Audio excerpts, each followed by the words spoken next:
Alhamdulillah, wassalatu wassalamu ala rasulillah wa ala alihi wa sahbihi wa man wala. Comme l'a été annoncé dans la page, il s'agira du sujet de la prière, son importance et son statut. Il s'agit dans cette causerie de rappeler quelques évidences parce que malheureusement, tellement les choses sont évidentes qu'il nous arrive parfois de les oublier dans l'agitation de notre activité au quotidien. Il s'agit notamment d'une pratique assez importante. Mais avant de l'aborder, j'aimerais rappeler quelques points. D'abord, l'islam est une religion de foi et de pratique. Ce sont deux domaines qui sont séparés, mais en même temps demandent un lien à construire entre la foi et la pratique. D'abord, il faut souligner que la foi précède la pratique. C'est parce que je suis croyant, c'est parce que j'ai la foi en tant que musulman que je suis plus ou moins pratiquant. Et ce n'est pas parce que je suis pratiquant que je suis un musulman. Donc la foi, c'est elle qui fonde et qui donne sens à la pratique. La foi en Dieu unique, la foi ou la croyance dans les Écritures, les anges, les prophètes, le jour du jugement dernier, c'est ce qu'on appelle les piliers de la foi. Donc c'est les fondements de la religion. Usul ad-din. Ce sont les piliers sur lesquels se construisent d'autres piliers, notamment les 5 piliers de l'islam. Donc il y a les 6 piliers de la foi. Al-imanu billahi, Dieu, malaikatihi, les anges, kutubihi, les livres, les écritures, rusulihi, les messagers, et le jour du jugement dernier, puisqu'en définitive, après la mort, il y a un retour à Dieu, nous avons des comptes à rendre devant Dieu, quant à nos comportements dans l'ici-bas, et puis le 6e pilier qui est la foi en le destin. Le destin, c'est pas la prédestination, c'est pas une fatalité. Le destin exprime le pouvoir, la science et la puissance absolue de Dieu. Notre liberté s'inscrit dans la volonté absolue de Dieu. Nous sommes libres, mais relativement. C'est ça un petit peu le sens du destin. Rien n'échappe à la science de Dieu, à son pouvoir, à sa puissance. C'est dans l'absoluité de Dieu que s'exprime notre liberté. C'est ça un petit peu le sens de ce dogme essentiel dans l'islam. Et donc ce sont les piliers de la foi qui constituent la pratique de l'esprit, c'est-à-dire la pratique du cœur, et qui est la pratique la plus importante et la pratique invisible, parce que c'est la pratique de l'esprit. La croyance est imminemment intérieure. La foi, elle est intérieure. Cependant, elle est appelée à s'exprimer, parce que le sentiment, la croyance, tant qu'il est intérieur, ne s'exprime pas, on ne peut pas l'éprouver, ni la prouver. Et donc, il y a la foi qui est essentielle, qui est l'essentiel même du message coranique. Puis, il y a les pratiques. Et dans les pratiques, il y a plusieurs domaines. On peut citer 2 grands domaines de la pratique. Il y a la pratique du culte, il y a la pratique morale, pour dire les choses un peu simples, avant de classer la prière dans quel répertoire appartient-elle.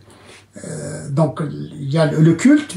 Le culte signifie ici al-ibadat, les adorations strictes, qui sont de par essence inintelligibles, comme les 5 prières, le jeûne du mois de Ramadan, le pèlerinage. Ce sont des pratiques symboliques qui mettent le serviteur en connexion symbolique avec le Créateur à travers un langage qu'on appelle le rite, un nusuk. C'est le culte, c'est cette relation verticale entre l'homme, la femme également, avec le Créateur. Donc c'est une forme d'abandon à Dieu, une soumission volontaire et libre, et qui exprime la foi du croyant.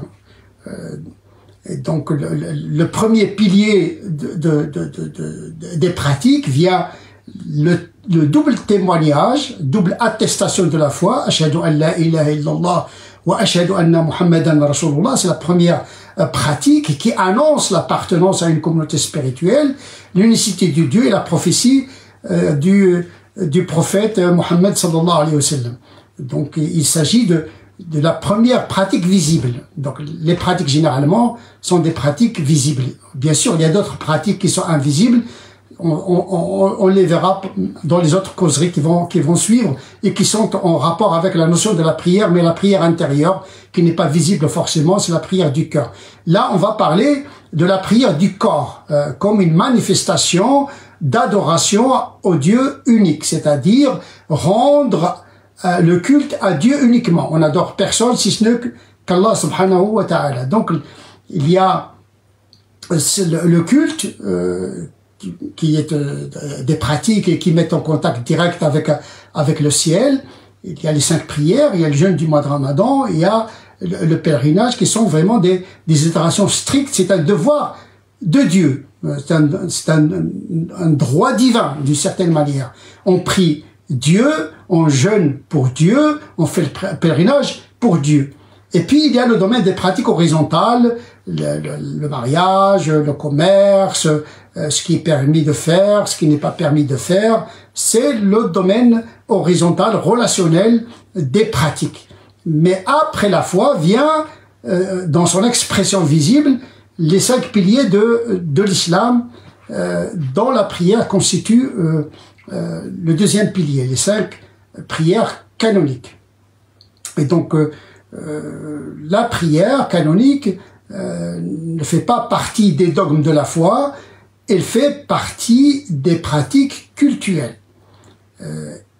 Là aussi, il faut rappeler que la différence entre un acte éthique, relationnel, tel que le commerce, le mariage, on ne se marie pas devant Dieu, on ne fait pas le commerce devant Dieu, mais on prie devant Dieu. On fait le pèlerinage pour Dieu.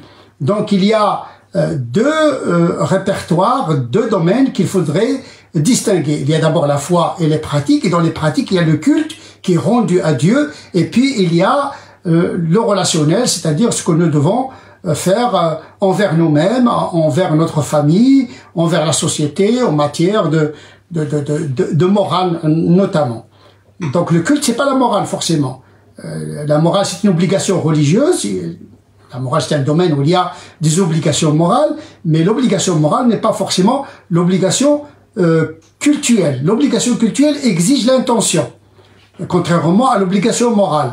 La morale, c'est faire un comportement conforme au droit canonique.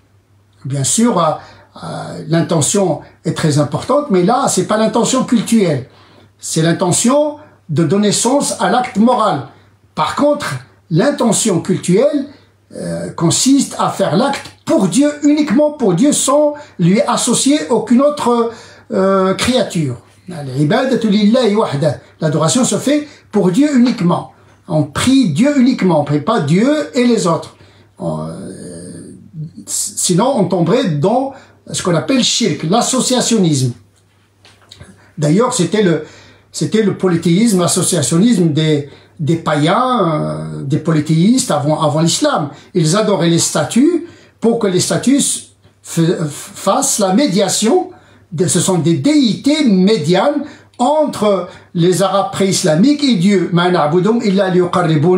Ils adorent Dieu par la médiation de l'adoration des statues. L'islam est venu pour éliminer les médiations dans l'adoration. C'est pour cette raison, la prière se fait pour Dieu directement, le jeûne se fait pour Dieu directement, et le pèlerinage, comme un voyage spirituel pour entretenir la souvenance de la tradition abrahamique, d'Abraham, se fait uniquement pour Dieu.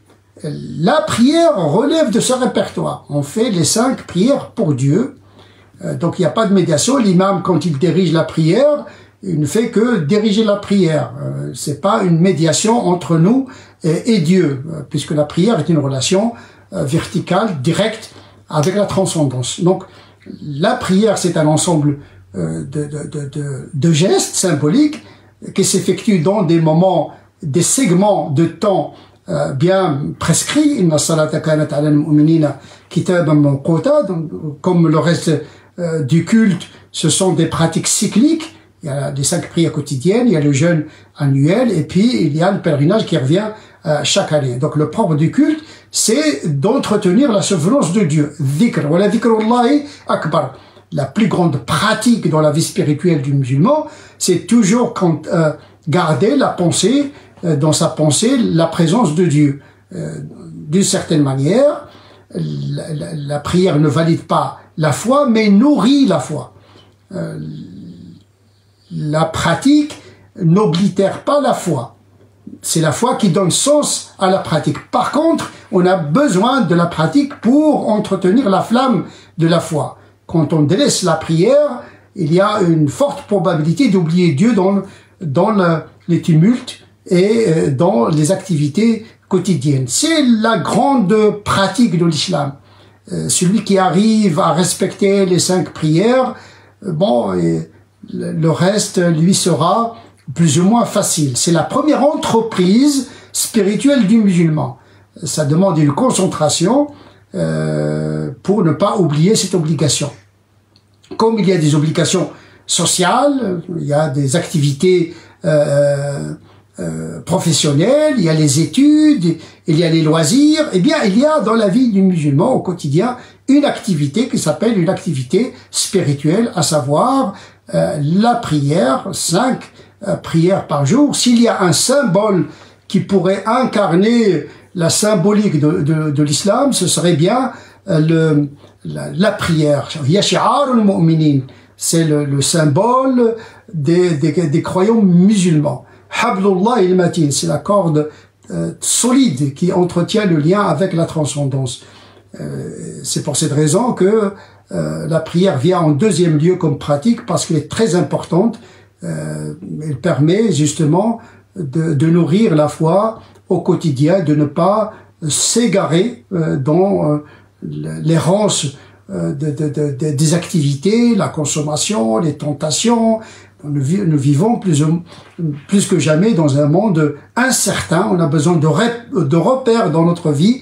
Les 5 prières, c'est un moment de respiration, une petite retraite, qui est symbolique par rapport justement à la pesanteur de la matérialité de la vie. Donc on a besoin, c'est un besoin d'ailleurs, toutes les pratiques, ce sont des dons de la part de Dieu. La prière est faite pour l'homme. Dieu n'a pas créé l'homme pour la prière, mais il a fait la prière au service de l'homme afin de l'aider à traverser le désert de la vie. Le Coran nous indique que la prière est faite pour justement supporter la vie, de permettre à l'humain de traverser la difficulté de la vie, mais également ne pas oublier l'essentiel. Celui qui oublie Dieu s'oublie lui-même, puisque Dieu c'est l'absolu, c'est le sens par excellence. C'est grâce à lui que le musulman renouvelle son énergie spirituelle pour pouvoir justement continuer ce cheminement dans une vie de plus en plus compliquée. Donc la prière n'est pas une sanction, n'est pas une peine, mais c'est un don de la part de Dieu. Il faut savoir l'accueillir, il faut savoir en tirer profit, le pratiquer d'une manière intelligente. On verra la prochaine causerie, comment faire la prière, comment l'aménager, comment la rendre accessible, comment avoir une pédagogie de la pratique de la prière, tellement essentielle, cette prière, qu'elle a besoin d'une pédagogie qui préserve son esprit. Donc je vous souhaite une bonne continuation dans votre marche spirituelle et que Dieu nous fasse miséricorde et nous aide à l'adorer, à entretenir en permanence sa souvenance. وأقول قولي هذا وأستغفر الله لي ولكم. سبحان ربك رب العزة عما يصفون وسلام على المرسلين والحمد لله رب العالمين.